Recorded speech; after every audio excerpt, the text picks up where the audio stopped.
Hello and welcome to the Fighting Moose Podcast.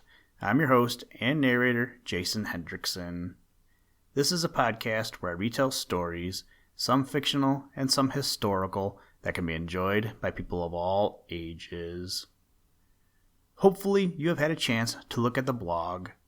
About a week ago now, I uploaded a couple pictures of Johnny Chuck as he was in my neighbor's yard. He wasn't up to any mischief at the time, but he has been causing some trouble in my neighbor's yards. They have set out some traps and are on the hunt for Johnny. Hopefully he gets the picture and moves on, but we will see what happens. So today we read the story, Johnny Chuck's Secret, from the book Mother West Wind's Children, written by our old friend Thornton W. Burgess. Tomorrow's April 1st, and then a week after that is the solar eclipse that is coming across America. We are looking forward to it here in Michigan and hope that if you are in its path, you are too. Hopefully I can get a sweet picture of totality, but at the very least, just to have some fun with my family and friends while watching it. Now, let's turn to today's story. I hope you enjoy. Let's begin. Liftoff. We have a liftoff.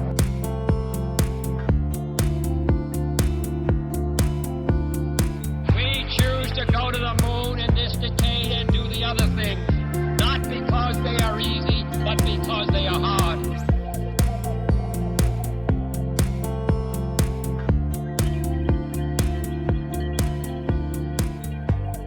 Johnny Chuck's Secret.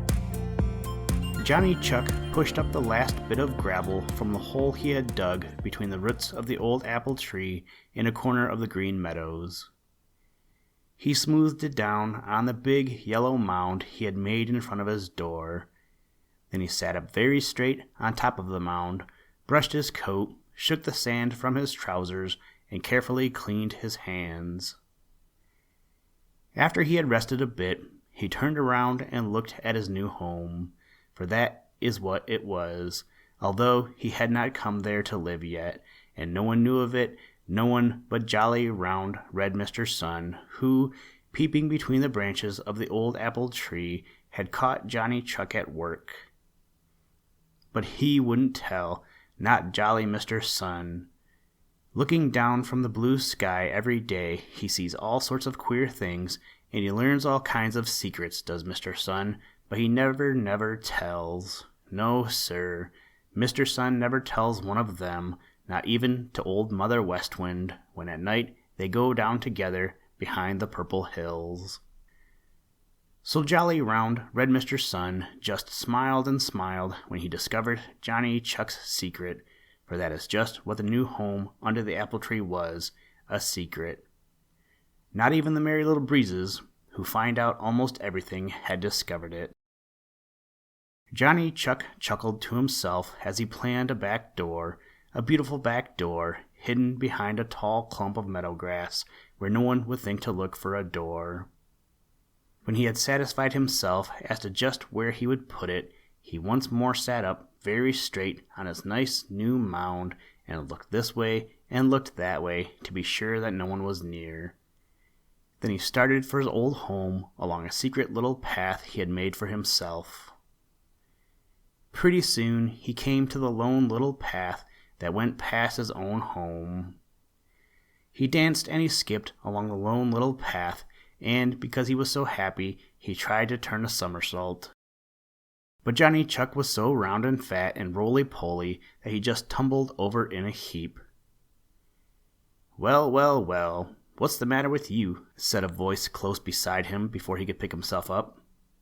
It was Jimmy Skunk, who was out looking for some beetles for his dinner. Johnny Chuck scrambled to his feet and looked foolish, very foolish indeed.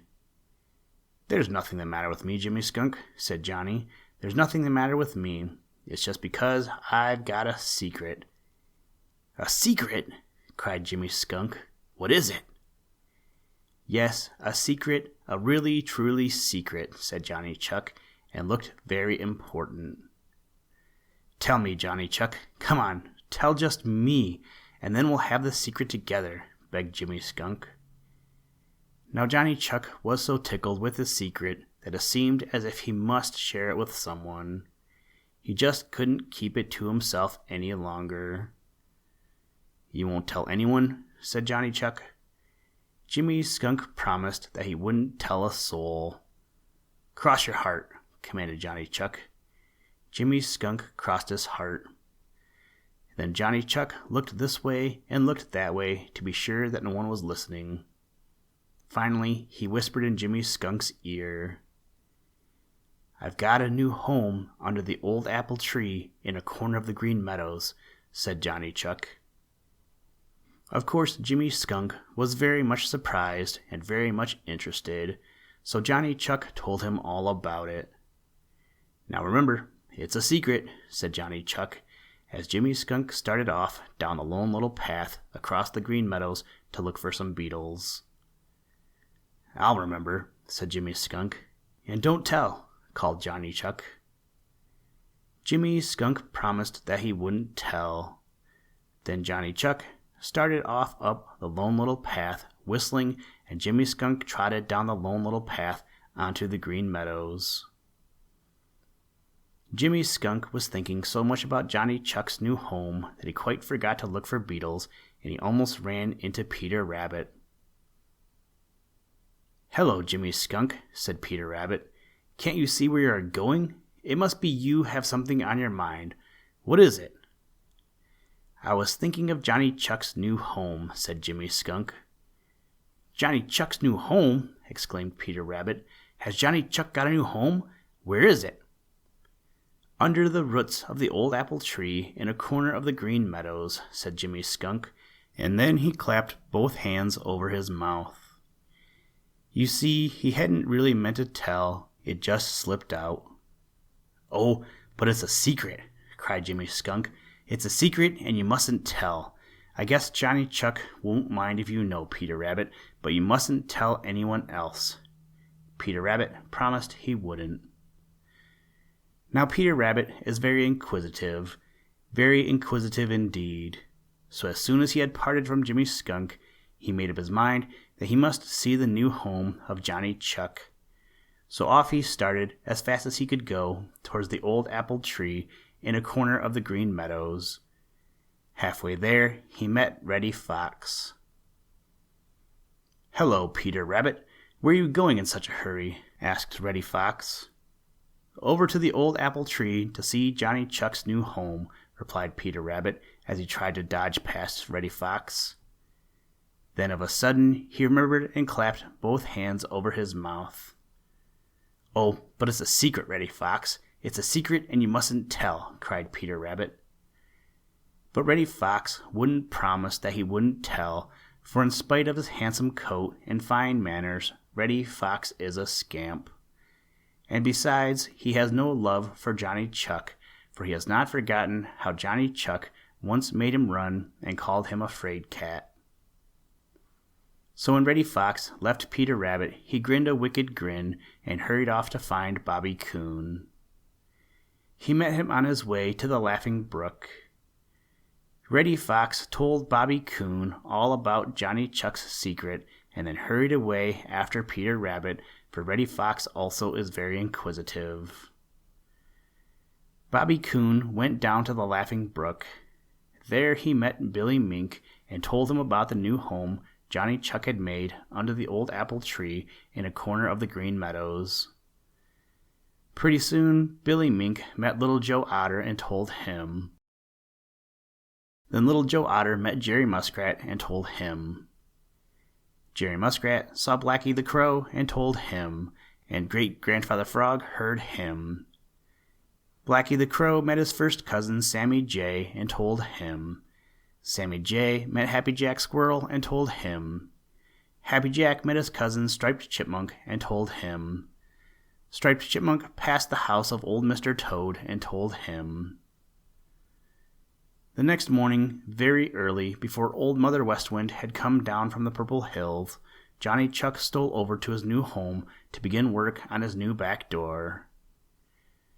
He had hardly begun to dig when he heard someone cough right behind him.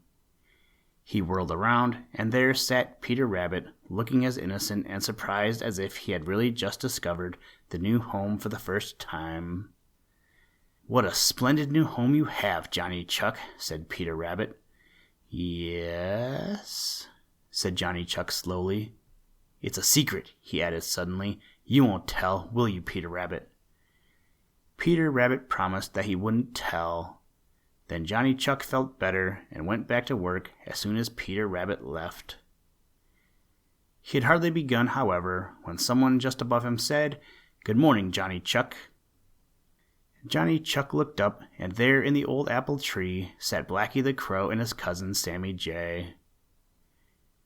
Just then there was a rustle in the grass, and out popped Billy Mink and Little Joe Otter and Jerry Muskrat and Happy Jack Squirrel and Striped Chipmunk and Bobby Coon.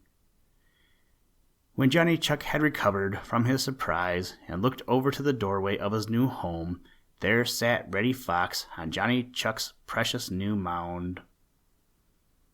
It seemed as if all the little meadow people were there, all but Jimmy Skunk, who wisely stayed away. "We've come to your new home," said Striped Chipmunk, "and we think it's the nicest home we've seen for a long time." "It's so nicely hidden away, it's really quite secret," said Reddy Fox, grinning wickedly. Just then up raced the Merry Little Breezes, and one of them had a message for Johnny Chuck from Great-Grandfather Frog. It was this: "Whisper a secret to a friend, and you shout it in the ear of the whole world." After everyone had admired the new home, they said goodbye and scattered over the green meadows. Then Johnny Chuck began to dig again, but this time he wasn't making his new back door. No, indeed, Johnny Chuck was digging at that new mound of yellow gravel of which he had been so proud. Jolly, round, red Mr. Sun blinked to be sure that he saw aright, for Johnny Chuck was filling up his new home between the roots of the old apple tree. When he got through, there wasn't any new home. Then Johnny Chuck brushed his coat carefully, shook the sand out of his trousers, wiped his hands, and started off for his old home. And this time he didn't take his special hidden path, for Johnny Chuck didn't care who saw him go. Late that afternoon, Johnny Chuck sat on his old doorstep with his chin in his hands, watching Old Mother West Wind gathering her merry little breezes into the big bag in which she carries them to their home behind the purple hills. Whisper a secret to a friend, and you shout it in the ear of the whole world. Now what did Grandfather Frog mean by that? Thought Johnny Chuck. Now I didn't tell anybody but Jimmy Skunk, and Jimmy Skunk didn't tell anyone but Peter Rabbit and... Then Johnny Chuck began to chuckle and finally to laugh. Whisper a secret to a friend, and you shout it in the ear of the whole world. My gracious, what a loud voice I must have had and didn't know it, said Johnny Chuck, wiping the tears of laughter from his eyes. And the next day, Johnny Chuck started to make a new home. Where? Oh, that's Johnny Chuck's secret, and no one but jolly, round, red Mr. Sun has found it out yet. Listen, Tranquility Base here. The Eagle has landed. That's one small step for man, one giant leap for mankind.